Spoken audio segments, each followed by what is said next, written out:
So happy 1st of January. It is officially Veganuary. The point of these little shows is to show you how cooking vegan can be really simple, really easy. You don't need to lose out on your dirty grub, your working class food, because the common vegan is here to help you.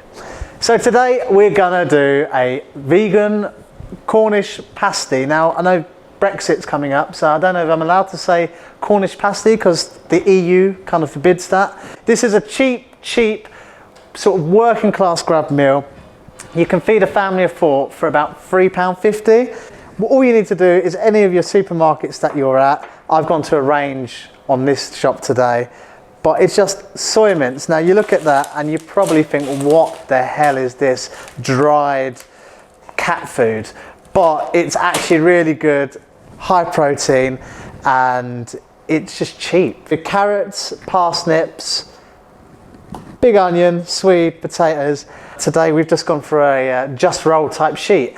And the good thing about this is you can buy it in any supermarket, comes there, you roll it out. It's about £1, and most of them are vegan. Look on the back, and yeah, we'll get cooking.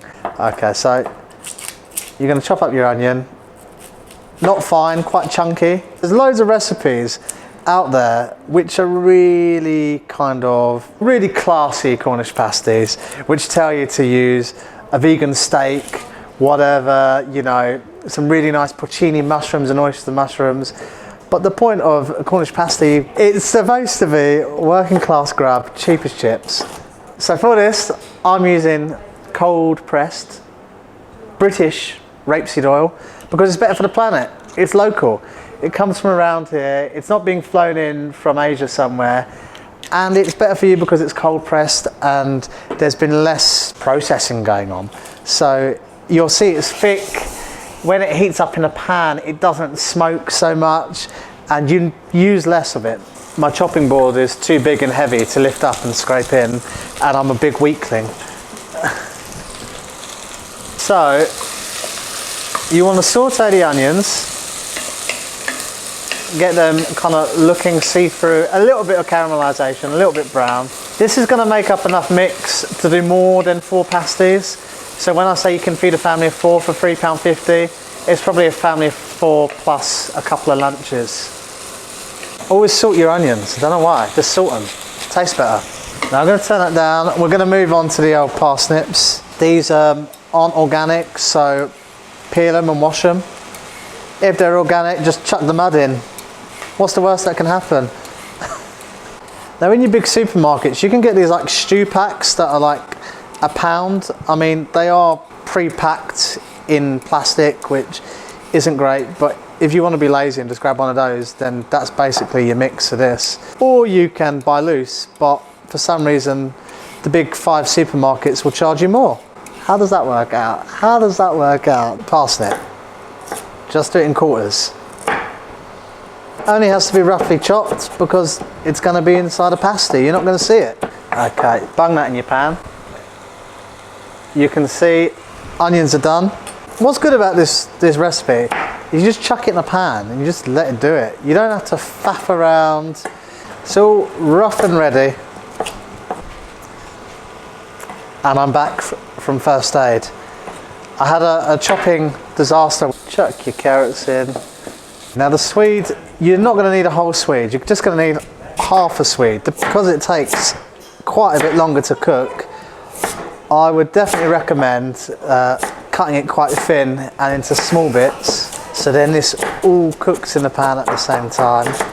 So you chuck your Swede in the pan. So what I'm going to do is just chuck a little bit of water in. Just so this, and turn up the heat a tiny bit and stir it in. Because what's great about all this veg is you can't really overcook it. You've got some lovely noise in the background. That's Hannah White making sure the Sound Lounge takeaways are running still under Tier 4 rules. Shut the lid on, let that steam out a bit.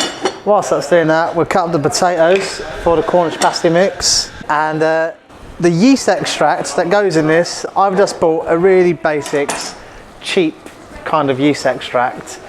And the reason I do that, 1, because price and I'm skint, and 2, it is gluten free. So if you were to buy gluten-free pastry, then you could make this whole dish gluten-free. Chuck some more water in there, a load of pepper. The thing about a good Cornish pasty is it's really peppery. Chuck the lid on it. Leave it for about 10 minutes. Okay, so this has been simmering down for about 10 to 15 minutes. And then we're gonna tip in, so this soy mint is about 250 grams, and I'm just mixing it in. I'm gonna let the soy mint soak up all of the liquid from the veg. Now don't panic that it's looking a little bit dry. We've still got the veg stock to go in. Veg stock, you know, you've kind of got to look out in the shops for veg stock because most veg stocks aren't vegan. They've got milk powder in them, the yeast extracts. Teaspoon of this. It's really, you know, quite potent. You don't need a lot. Heaped a teaspoon straight in, and this is gonna add that, can I say meaty taste? Well, I just did, innit? It's Veganuary and I'm saying meaty taste. You can smell the beef stockiness of it all. Not beef. Let it sit for 10 minutes on the hob on a low heat, just to make sure that this soy mince has soaked up all the moisture. And what do you have with pasties? Pasty and chips. If you just got a normal oven, you can get one of these fancy baskets that do your chips nice and crispy. I've done the chips. They're all cut up in a bowl. And then British cold pressed rapeseed oil and a little drizzle over the top. Chuck it in the oven. I would say, depending how thick you've cut them, 25 minutes to half an hour at about 180 degrees. So when you buy one of those sheets of ready roll pastry, don't take it sort of straight out of the fridge and start working with it, otherwise it'll all crumble up. You've got to let it get to room temperature. Now I don't have a fancy cutter, I've just got a bowl, and I literally, you're going to cut a circle shape like that. Okay, you might want a smaller knife than this, but cut around. There you go, that's your Cornish pasty. And what you're gonna do is, we're gonna fill up in there, pop it up, crimp it together, simple as that. You're gonna get the sheet left over like this, with loads of little bits, be rough and ready. Just push it down, wedge it together, and just make another circle. Simple. You've got to think of this like a bit of a taco. You're going to take, you don't need to overload the pasty. If you overload the pasty, it's all going to spill out the side, it's going to explode in the oven. Pinch it together, start with the top, get that together, go with the end, follow it round, and do the other side now, and then just meet in the middle.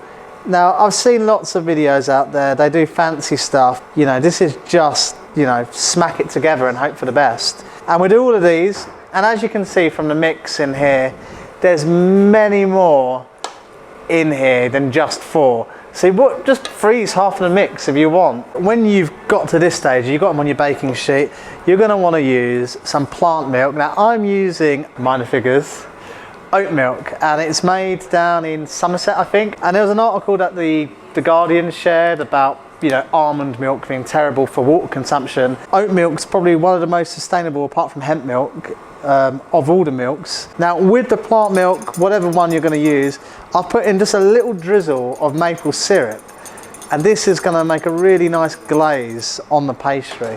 Give it a little brush. Get your oven preheated to 180, and these are going to take about 20 minutes, I would say. Let's chuck them in.